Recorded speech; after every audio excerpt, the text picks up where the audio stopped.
Olá pessoal, na aula de hoje nós vamos iniciar aqui os estudos da segunda parte do livro Pensar a História. E vamos começar pelo primeiro item deste capítulo, Antigo Moderno. Este par antigo-moderno está ligado à história do Ocidente, embora nós possamos encontrar equivalentes a este par em outras civilizações e em outras historiografias. Durante o período pré-industrial do século V ao XIV, esse par marcou o ritmo de uma oposição cultural que, no final da Idade Média e durante o século das Luzes, surgiu na cena intelectual. Na metade do século XIX, esse par se transforma com o aparecimento do conceito de modernidade, que constitui uma reação ambígua da cultura à agressão do mundo industrial. É importante destacar que os conceitos que fazem parte desta oposição, antigo-moderno, nem sempre de fato se opuseram um ao outro. Antigo pode ser substituído por tradicional e moderno por recente ou novo. Qualquer um dos dois pode também ser acompanhado de conotações laudatórias, pejorativas ou neutras. Quando o termo moderno aparece no Baixo Latim, só tem um sentido de recente, que mantém por muito tempo ao longo da Idade Média. Antigo pode significar que pertence ao passado e, com mais precisão, à época da história a que o Ocidente, desde o século XVI, chama Antiguidade, ou seja, a época anterior ao triunfo do cristianismo no mundo greco-romano, da grande regressão demográfica, econômica e cultural da Alta Idade Média, marcada pelo recuo da escravidão e pela intensa ruralização. Quando, a partir do século XVI, a historiografia dominante no Ocidente, aquela dos eruditos, rodeada aqui pelos universitários, divide a história em três, antiga, medieval e moderna, cada um dos adjetivos apenas remete, na maior parte dos casos, a um período cronológico, e o termo moderno se opõe mais a medieval do que a antigo. Finalmente, esse quadro de leitura do passado nem sempre corresponde ao que os homens desse passado pensavam. A modernidade pode se camuflar ou se exprimir sob as cores do passado, entre outras, a da antiguidade. Esta é uma característica das renascenças, e em especial do grande renascimento do século XVI. A moda retrô é hoje um dos componentes da modernidade. Esse antagonismo antigo-moderno é constituído pela atitude dos indivíduos, das sociedades e das épocas perante o passado, o seu passado. Nas sociedades tradicionais, a antiguidade tem um valor seguro. Os antigos dominam, como os velhos depositários da memória coletiva, uma garantia de autenticidade e da propriedade. Essas sociedades se voltam para os conselhos dos antigos, o conselho de anciãos, a gerontocracia. Na Idade Média, nos países de direito consuetudinário, a antiguidade de um direito, confirmada pelos membros mais velhos de uma comunidade, constitui um argumento jurídico de peso. No entanto, nós não podemos pensar que, mesmo nas sociedades antigas ou arcaicas, não existiria também uma face nefasta da idade, da antiguidade. Há também, nesse sentido, o desprezo pela decrepitude e o respeito pela velhice. Nas sociedades guerreiras, o adulto é exaltado por oposição à criança e ao velho. O mesmo acontece na Grécia Antiga, como nos mostra Hesíodo. As idades de ouro e de prata são idades de vitalidade. As idades de bronze e dos heróis são idades que ignoram a velhice, enquanto a idade de ferro é a da velhice. Esse par e o jogo dialético são gerados por moderno e a consciência da modernidade nasce do sentimento de ruptura com o passado. A palavra moderno nasceu com a queda do Império Romano, no século V. A periodização da história em antiga, medieval e moderna se instaura no século XVI. Théophile Gautier e Baudelaire lançam o conceito de modernidade na França do Segundo Império, quando a Revolução Industrial está se impondo. Economistas, sociólogos e politólogos definem e discutem a ideia de modernização logo após a Segunda Guerra Mundial, no contexto da descolonização e da emergência do Terceiro Mundo. Assim como moderno pode ter o sentido neutro de recente, o antigo pode ter o sentido neutro de longínquo ou remeter a outro período que não era o da antiguidade greco-romana. Dessa forma, a Idade Média e o Renascimento vão falar de antiga serpente, em relação ao diabo, e de mãe antiga, em relação à terra, no sentido aparentemente neutro que apenas remete às origens da humanidade, mas tendo uma carga pejorativa no caso do conceito de antiga serpente, pois a antiguidade do maligno reforça a sua malignidade e nocividade, enquanto que o conceito de mãe antiga, em relação à terra, traz aqui a relação de virtudes mais elevadas. Para o cristianismo, o Antigo Testamento, a antiga lei, e aqui antigo se opõe a novo e não a moderno, se explica pela anterioridade do Antigo Testamento em relação ao Novo, mas contém uma carga ambivalente. À primeira vista, como a nova lei substitui a antiga, e a caridade substitui a justiça, ou seja, a caridade aqui é vista como superior à justiça, a antiga lei é inferior à nova, mas está inserida nesse prestígio da antiguidade e das origens. Os gigantes do Antigo Testamento ultrapassam os homens do Novo, mesmo quando esses homens do Novo não são rebaixados à categoria de anões. Na mesma época em que antigo designa definitivamente a antiguidade greco-romana e incorpora todos os valores que os homens do Renascimento nela investiram, os humanistas chamam escrita antiga a escrita carolina dos séculos X e XI. Salutat, por exemplo, procura manuscritos de Abelardo em Antiga. No século XVI, segundo Robert Estienne, a expressão "a antiga" é pejorativa em francês, pois se refere à antiguidade grosseira, ou seja, à antiguidade gótica, à Idade Média. Em geral, a partir do Renascimento, principalmente na Itália, o termo antico remete a uma época remota e exemplar, infelizmente ultrapassada. Na maior parte das línguas europeias, antigo se distanciou de todos os termos semelhantes que poderiam valorizar a antiguidade, e em especial de velho, que ao contrário oscilou para o lado pejorativo.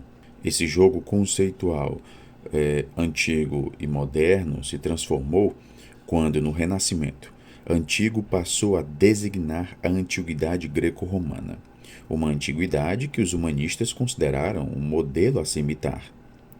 Petrarca vai exclamar: toda a história consiste no louvor a Roma. O fato de antigo designar um período, uma civilização que não só tem o prestígio do passado, mas também a auréola do Renascimento, de que foi o ídolo e o instrumento, vai conferir um caráter de luta ao conflito entre antigo e moderno. O combate entre antigo e moderno será menos o combate entre o passado e o presente, a tradição e a novidade, do que o contraste entre duas formas de progresso. O eterno retorno circular, que põe a antiguidade nos píncaros, e o progresso por evolução retilínea, linear, que privilegia o que se desvia da antiguidade. Foi no antigo que o Renascimento e o humanismo se apoiaram para fazer a modernidade do século XVI, que vai se erguer contra as ambições do moderno.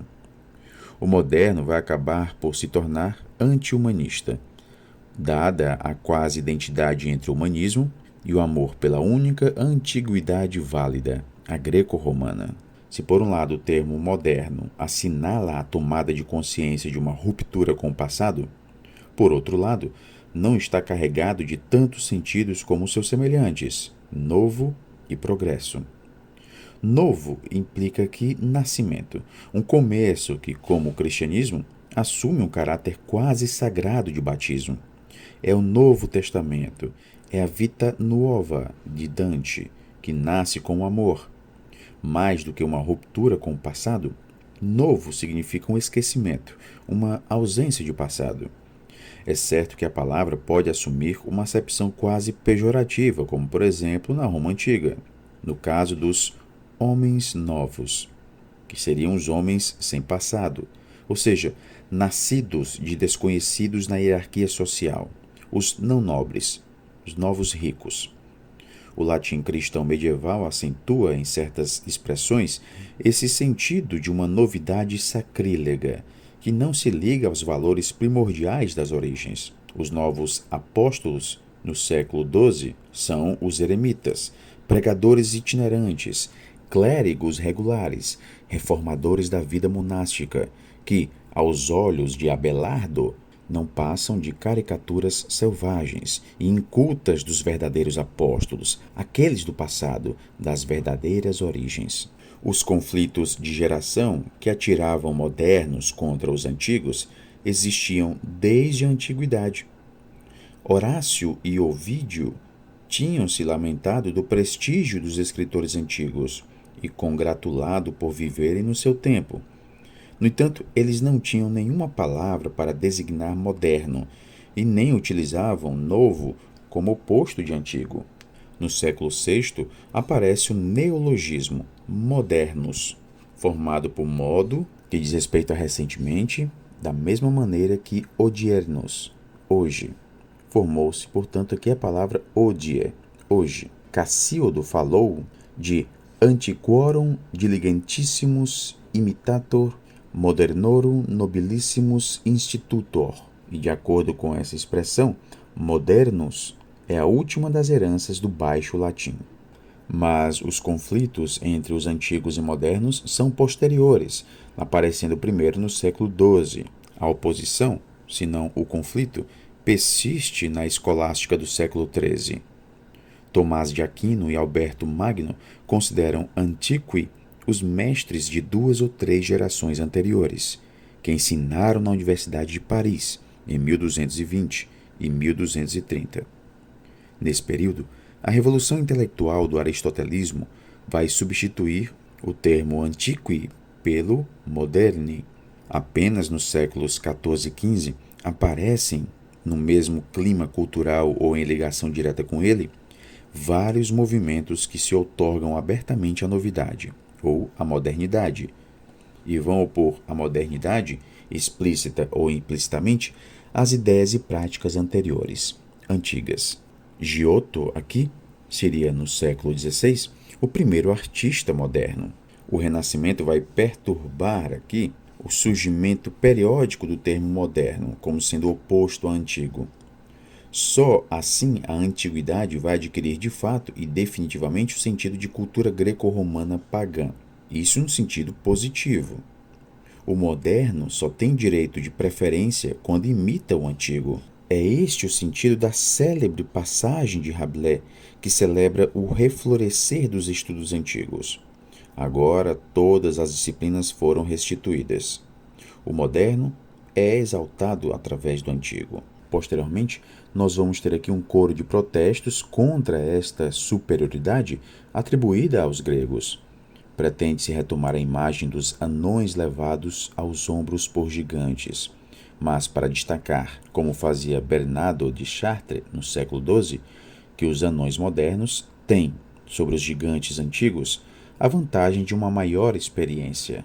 No fim da primeira metade do século XVI, o humanista espanhol Luís Vives protestava que nem os homens do seu tempo eram anões, nem os da antiguidade eram gigantes, e que, pelo menos, os homens do seu tempo eram, graças aos antigos, mais culto que eles. Foi preciso chegar às vésperas da Revolução Francesa para que o século das luzes adotasse a ideia de progresso, sem restrições. Com base na herança histórica dessa querela entre antigos e modernos, a Revolução Industrial vai mudar radicalmente os termos da oposição no par antigo-moderno, na segunda metade do século XIX e no início do século XX.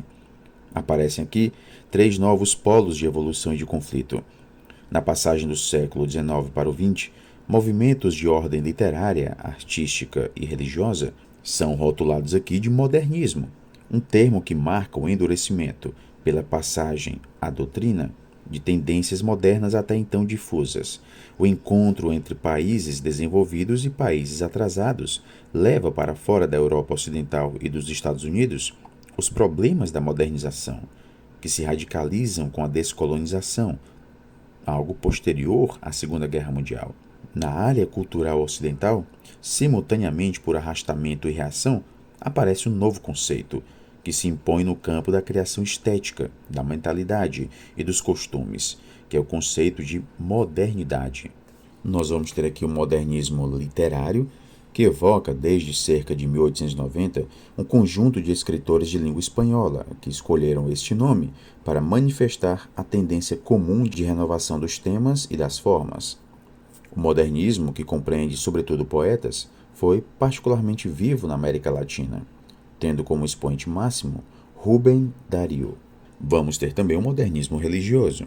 Em sentido estrito, o modernismo é um movimento interno da Igreja Católica nos primeiros anos do século XX.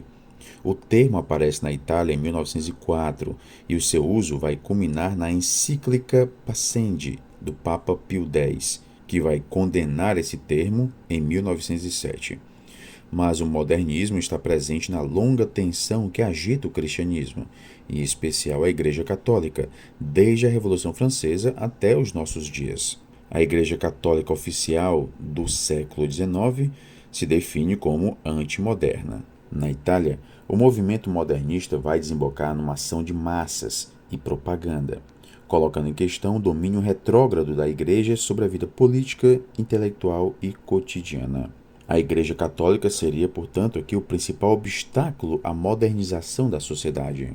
O modernismo amplia, por outro lado, o campo de ação do moderno, opondo-se mais do que antigo a tradicional, e no sentido mais preciso, em termos religiosos, a integrista. Nós vamos ter também o Modern Style, que seria aqui um conjunto de movimentos estéticos que, por volta de 1900, na Europa e nos Estados Unidos, tomaram ou receberam diversos nomes. Na França, aqui se chamou Modern Style. O propósito de Jacques Le Goff aqui não é refletir sobre a arte e a sua história, mas sobre as metamorfoses e significados dessa antítese antigo e moderno. O Modern Style, fenômeno efêmero que dura menos de 20 anos, entre 1890 e 1910, é ultrapassado por um movimento que nasce da recusa da decoração, das curvas e dos floreados. O primeiro embate total entre antigo e moderno foi talvez o dos índios da América com os europeus, e as suas consequências foram claras. Os índios foram vencidos, conquistados, destruídos e assimilados. Raramente as várias formas de imperialismo e colonialismo do século XIX e princípio do século XX tiveram efeitos tão radicais. As nações atingidas pelo imperialismo ocidental, mas que conseguiram mais ou menos manter a sua independência, foram confrontadas com o problema do atraso em certos campos. Por sua vez, a descolonização posterior à Segunda Guerra Mundial permitiu às novas nações abordar este problema. Quase todas as nações atrasadas se encontraram perante a equivalência entre modernização e ocidentalização, e o problema do moderno foi posto paralelamente ao da identidade nacional. O termo modernidade foi lançado por Baudelaire no artigo Le Peintre de la Vie Moderne, escrito na sua maior parte em 1860 e publicado em 1863. Esse termo teve um sucesso inicial limitado aos ambientes literários e artísticos da segunda metade do século XIX. Teve depois um reaparecimento e uma ampla difusão após a Segunda Guerra Mundial. Baudelaire não procura justificar o valor do presente, ou seja, do moderno, para além do fato de ser presente. Ele dá ao significado de moderno uma nuance que vai ligar este conceito aos comportamentos, costumes e decoração. Ele diz que cada época tem o seu porte, o seu olhar, o seu gesto. Devemos nos interessar pelo antigo, da mesma forma como pela arte pura, a lógica, o método em geral. A modernidade está ligada aqui à moda, ao esnobismo. A modernidade vai encontrar o seu teórico no filósofo Henri Lefebvre, que distingue modernidade e modernismo. A modernidade difere do modernismo, assim como um conceito em via de formação na sociedade. Difere dos fenômenos sociais, tal como uma reflexão difere dos fatos. A modernidade se volta para o inacabado, o esboçado, o irônico, e tende a se realizar na segunda metade do século XX o programa delineado pelo romantismo. Assim, se reencontra o conflito antigo-moderno, assumindo nesta longa duração a sucessão da oposição conjuntural clássico e romântico na cultura ocidental. A modernidade é o resultado ideológico do modernismo, mas ideologia do inacabado, da dúvida e da crítica. A modernidade é também um impulso para a criação, uma ruptura declarada com todas as ideologias e teorias da imitação, cuja base é a referência ao antigo e a tendência ao academicismo. Da Idade Média ao século XVIII, um dos argumentos dos modernos era o de que os antigos tinham sido modernos no seu tempo. Os latinos tinham sido modernos em relação aos gregos. Definindo o moderno como um presente, chega-se a fazer dele um futuro passado. Já não se valoriza um conteúdo, mas sim um continente que é efêmero. Por isso, moderno não está apenas associado à moda.